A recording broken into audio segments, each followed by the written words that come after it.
Hi, and welcome to another episode of Hot Takes with me, the Silver Fox, and I'm glad to be back. I had a day off yesterday. It's the first day in maybe 2 years where I haven't made a single video, and it was joyous. We went and did some shopping, did all the Christmas shopping. We went to 3 different places, all of them rammed. Asda was hell on earth. Waitrose was rammed so much they were queuing from the road to get into the car park. But we had to go there. There was a couple of things I literally had to buy there because I couldn't buy them anywhere else. We did all that, came back, sorted it all out, put it all away, sat down, started watching some films. I thought, cheese. I thought we'll start on some cheese. And in the end, I had to say to my wife, please take it away. I'm ready to boke. I literally had cheese up to here. Nice, though. Anyway, we're going to start. I've got, with some videos today. I'm not doing the full set. I'm not doing like the one an hour all day or whatever. I've got a few stories I'd like to do. First one is rather of a serious nature. It's not really how you want to start it, but I think it's very, very important. It's very, very telling. And it is about neonatal deaths and how there's been spikes in numbers. And this has led really to a lot of embarrassment within the SNP because they've realised how bad it looks. And to that extent, they're actually delaying a couple of reports on this matter because, well, they're embarrassed. There's no other way. Let's have a look.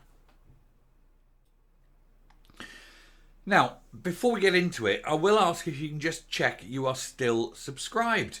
YouTube are doing it again. We noticed a fall in the numbers. You check the videos. There's nothing against the videos. Nobody's unsubscribing related to the videos. It is YouTube randomly unsubscribing people. I think it's because we're political and they don't like political channels, and I think they get targeted a little bit. So do please just check that you are still subscribed, and if you are yet to subscribe, please do subscribe. It massively helps the channel. 65% of my regular viewers are unsubscribed, and so you obviously keep coming back for more. Do please hit the subscribe button. It strengthens the channel. It does mean that we can get the message out and further. Thank you. Now, we'll have a look at this. This is a story, it's, like I say, it's not the one I would normally choose to start day. It's a bit heavy. But it is, I think, an important story because it goes to show some of the sort of massive systemic failures within the SNP government that this thing is happening. And, of course, it's a mixture of a lack of postnatal medical care. It's a lack of investment in that. It's an increase in poverty. These things are all interrelated. It is a holistic problem. And it's leading to such a tragedy as a newborn baby dying. And it is something that they really seem not to want to care about. And I think that is itself such a reflection of basically the inhumanity of the SNP that they don't even want to release reports into what is going on in case people think badly of them. A bit late for that. Most people think way worse of them. But we'll take a look. SNP's baby death report delayed by a year after a series of spikes. I think the plan is there's been these spikes. They look really bad. It makes the numbers look bad. If we can wait a while before releasing, we can manipulate the numbers. Maybe one of the spikes will drop off. We can say the last 3 years, yes, and all sort of thing. And the average is much, much lower. I think that's the hope. But it doesn't change the tragedy of what's occurred. So the SNP has delayed publishing a key report after previous data revealed an increase in the number of baby deaths. A report into these number of baby fatalities has been delayed by the Scottish Government, and that's despite the concern over the spike in the numbers. The 3 sharp increases into the number of deaths among post-neonatal children, those that are 4 weeks or are older than 4 weeks but less than 1 year of age. These were seen in recent years, in September 2021, March 2022, and of April this year. So you've had these 3 spikes. As I say, when you are cutting the investment into healthcare, into sort of, well, really from all stages, you're cutting it from midwifery, from postnatal care, into general sort of medical care everywhere. And the level of poverty is increasing. Child poverty is increasing. When children are in poverty, their lives are at higher risk. One thing is a function of the other. And so it is policy, of course, that they are cutting all these resources. every department's being cut except one. There's one department, of course, that isn't being cut. I'll be doing a video on that, hopefully later today. I think you can guess what area will not be seeing any cut in funding.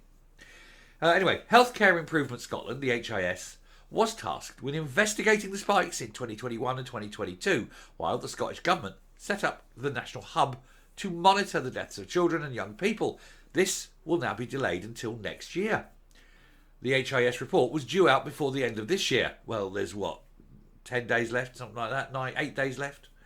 And it was the National Hub's first annual report that was set to be published in the autumn, which they mean last autumn, so, late. However, according to responses to written questions from the Scottish Liberal Democrats by Public Health Minister Jenny Minto, both will be delayed until the new year. By the new year, they don't mean January, and they mean at some point in the new year. So it could be December, it could be a year, because what they're like. They're a bit shifty and a bit shady, and they don't want anyone to know the truth. They don't want the truth coming out because, like every other area of policy, the truth is massively damaging to them. Responding to a question from the party's leader, Alex Cole-Hamilton, about the HIS report, Miss Minto said the report was scheduled to be published later this year. Well, where are we today? 23rd? There's 9 days. 8 days. There's 8 days. 8 days until the end of the year. So, given that there's a couple of weekends and Christmas and the Boxing Day and all that and the holidays, very little time for this to be published in, isn't there, Miss Minto? Anyway, she continued. She said, HIS have required to carry out additional work, which has impacted on the timeline. It is now expected the report will be published in the new year. But as I say, that doesn't mean, the first week of January or anything, does it? More delays, more obfuscation, more hiding things. They don't want the truth to come out. They're probably working on the principle, if it's sort of delayed, and then we can just slip it out when there's other news, and then it's out, and then nobody will notice, looking for a bad news day. That's when there's something major happening. All the focus is on that, and then you slip out all the crap that you need to slip out. She added that the first data report from the National Hub will also be published in the new year. And in a letter to the Minister, Mr Cole-Hamilton expressed his concern that both these reports are delayed. But for obvious reasons. They don't want this awful truth coming out. Don't want people to know. There can be few more acute priorities for a government and its ministers than uncovering why the death rate among newborn babies has spiked. He said, with that in mind, I would like to ask whether you or your office have liaised with the Healthcare Inspectorate to determine whether additional resources are necessary for delivering work to the high standard parents would expect. Well, of course resources are necessary, but resources aren't there. For some reason, they don't want to put the resources into things that help people. It's all ideology, isn't it? Oh, we push this, we push that. There's one thing they push, but everything else can go burn. He says, given the emotive nature of the subject and the public and media interest that has accompanied it, I would like to ask that the Scottish Government provide an update to Parliament on this matter so that representatives can ask questions. And asking questions is the last thing the SNP want. The SNP don't like questions, do they? Questions are difficult, especially when it's emotive, especially when the fault, as they know, is the under-resourcing of issues directly and deliberately by the SNP. And I'm coming up. So there you go. Something as important as the reasons and the numbers to do with one of the most tragic things that can happen to people, and they're going to hide it, shove it under the carpet, delay it.